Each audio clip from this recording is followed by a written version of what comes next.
Today I'm going to be talking to you about British Petroleum, also known as BP. It was formed in 1908 by William Knox Darcy, who went into Persia to first start mining oil. He merged in 1998 with Amoco and officially changed their name to British Petroleum in 2001. They're involved in every stage of petroleum production, which includes searching for and developing new sources of oil and natural gas, refining, marketing, and distributing the products. And they also make plastic and other chemicals from their petroleum and natural gas.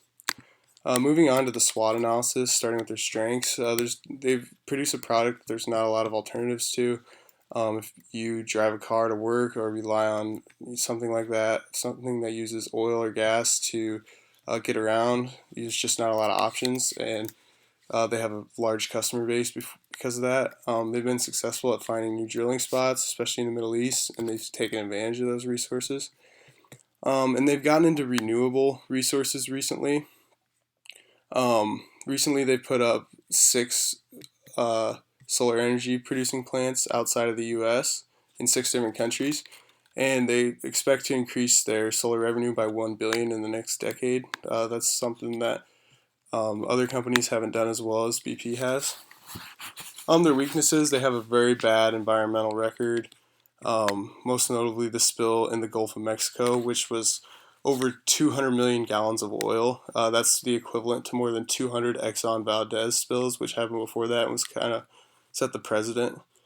Um, they've had some issues with safety, not only in that spill, but multiple other explosions where people have died on their watch or had serious injuries. They've also gotten in trouble with the different governments and broken some monopoly laws.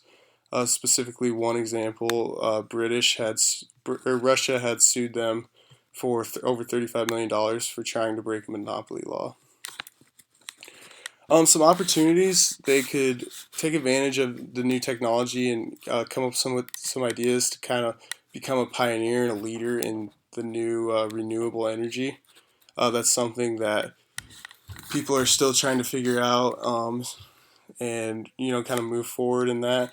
And if they could become a leader, they could make a really big profit and set themselves up for the future.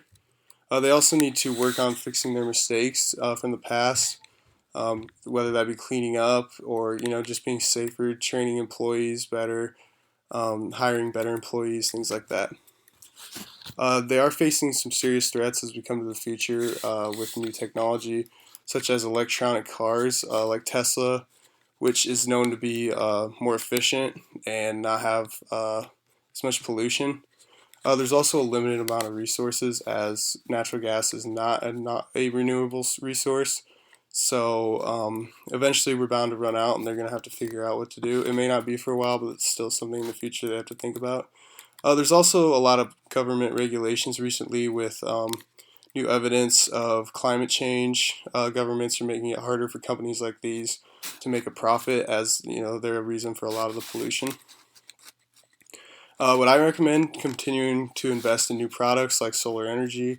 That's the future as the planet becomes more green and there's new technology. You need to keep investing in that and become a leader. Uh, Research and look into climate change and what they can do to help, and how this new technology can help, and renewable energy and cleaner energy. And they also need to work on fixing their mistakes of the past, just trying to help to clean up, not letting things like that happen again, taking better preventive measures.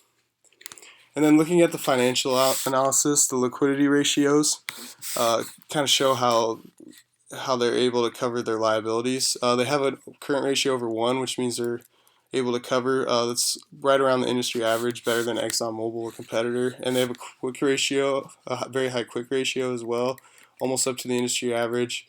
Um, that's pretty much the same thing, just without the inventories. So inventories aren't as easy to sell. That's their quicker, more liquid assets.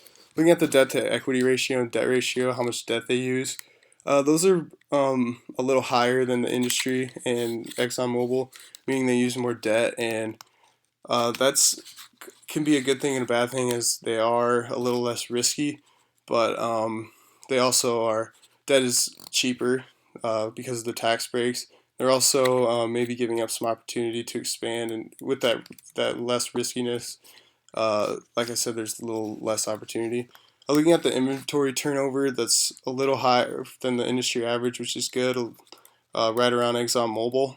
Their receivables turnover is a lot higher than the industry, which is something they need to work on, getting that money that people owe them. Their profit margin is a lot lower. That's definitely something they need to work on. And their return on assets could also improve. They do have a very good return on equity compared to ExxonMobil, but they need to be better with the return on assets and the profit margin. And then looking at the price earnings ratio, that's also an area they can improve. That's measures the earnings and against the current share price related to the EPS. So that's something that shareholders really look at, and if that doesn't improve, their stock could go down. People may try and stay away from that, so that's something for them to think about.